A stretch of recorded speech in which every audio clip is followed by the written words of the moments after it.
ये कोई देवबंदियों बरेलवियों का अहले हदीस का मसला नहीं है, ये वक्फ का मसला है। जो जायदाद अल्लाह के नाम पर है, तुम और हम क्या जवाब देंगे हशर के मैदान में? मस्जिद बचाने निकले हैं, आओ हमारे साथ चलो। अमन पुलिस बात करो, आओ हमारे साथ चलो। हम अमन फैलाने निकले हैं, आओ हमारे साथ चलो। वक्फ तरमीमी बिल 2024 जो पार्लियामेंट में पेश किया गया है। देश वार्ता में आपका स्वागत है। मैं हूं अजहान अंसारी।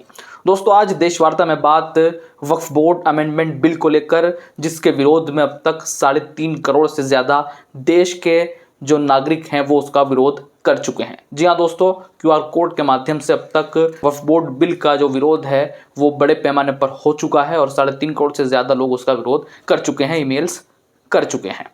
दोस्तों, पहले आप 13 सितंबर तक अपनी आपत्तियां, अपना विरोध दर्ज कर सकते थे, लेकिन अब उसका टाइम बढ़ा दिया गया है। अब आप 15 सितंबर तक जो है वो विरोध कर पाएंगे, ईमेल्स कर पाएंगे।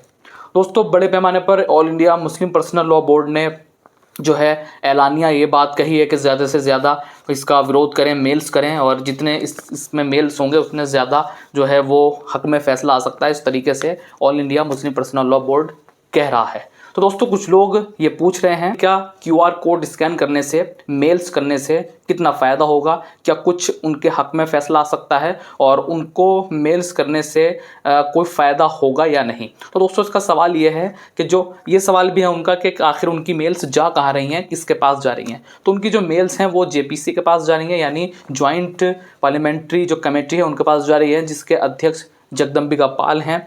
जिस कमेटी में 31 सदस्य हैं, 31 लोकसभा और राज्यसभा सांसद हैं, जिसमें से 21 लोकसभा हैं और 10 राज्यसभा हैं, जिसमें से 31 में से 8 मुस्लिम सांसद हैं, 4 लोकसभा और 4 राज्यसभा। तो हम जान लेते हैं कौन कौन से मुस्लिम ऐसे सांसद हैं। तो इमरान मसूद कांग्रेस पार्टी से हैं और मोहम्मद जावेद कांग्रेस पार्टी से हैं। मौलाना मोहिबुल्लाह जो हैं वो इंडिया अलायंस यानी समाजवादी पार्टी से हैं। असदुद्दीन ओवैसी AIMIM से हैं और ये लोकसभा थे। और राज्यसभा जो हैं वो गुलाम अली BJP से हैं और मोहम्मद अब्दुल्ला DMK से हैं। सैयद नासिर हुसैन कांग्रेस पार्टी से हैं और सैयद नदीमुल हक जो हैं वो TMC से हैं।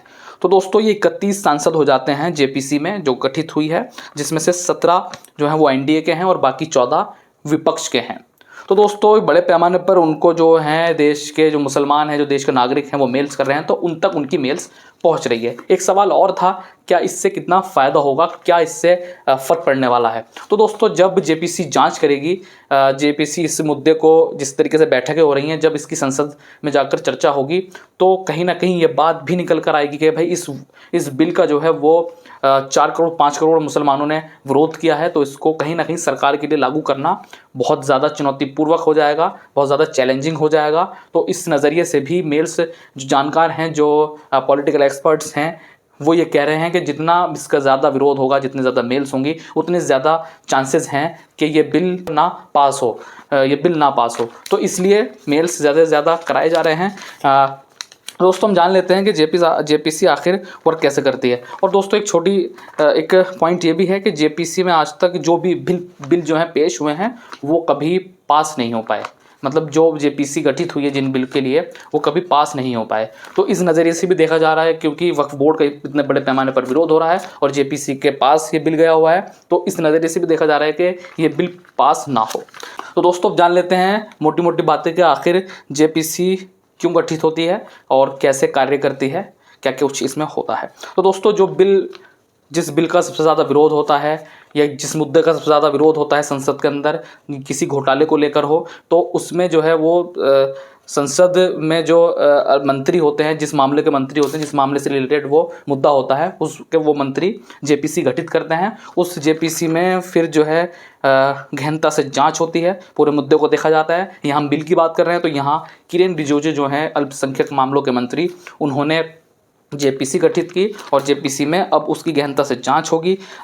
JPC में 2 लोकसभा और राज्यसभा दोनों के सदस्य होते हैं, सत्ता पक्ष और विपक्ष के दोनों के सदस्य होते हैं। और जिस पार्टी के ज़्यादा सदस्य होते हैं, जिस पार्टी के ज़्यादा सांसद होते हैं, उतने ही चांसेस होते हैं कि उसके उतने ही ज़्यादा सांसद हों। तो JPC जो है अपनी रिपोर्ट बनाती है, फिर संसद में सौंपती है। बिल पर संसद के अंदर चर्चा होती है और चर्चा के आधार पर जो सरकार है संसद में इस पर फैसला आता है। और ऐसा नहीं है कि जेपीसी के पक्ष में ही फैसला आए, सरकार उस पर बाध्य नहीं होती, लेकिन हाँ ये ज़्यादा चांसेस हो जाते हैं कि जिस चीज़ का सबसे ज़्यादा विरोध हो रहा है उसका बिल पास होना कहीं ना कहीं मुश्किल हो जाता है। तो इसी को लेकर अब तक जेपीसी में जो बिल गए हैं वो आज तक जो है पास नहीं हो पाए।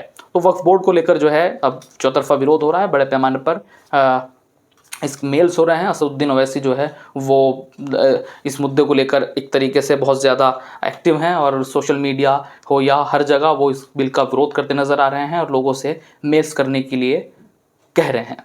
तो दोस्तों कहीं ना कहीं आपकी कन्फ्यूज़न दूर हो गई होगी और मेल्स करने से क्या होगा क्या नहीं, QR कोड को स्कैन करने से क्या होगा क्या नहीं, कितना फ़र्क पड़ सकता है, ये सब मैंने आपके सामने चीज़ें रखी हैं। तो फिलहाल देशवार्ता में अजहान अंसारी को दीजिए इजाज़त। जय हिंद, जय भारत।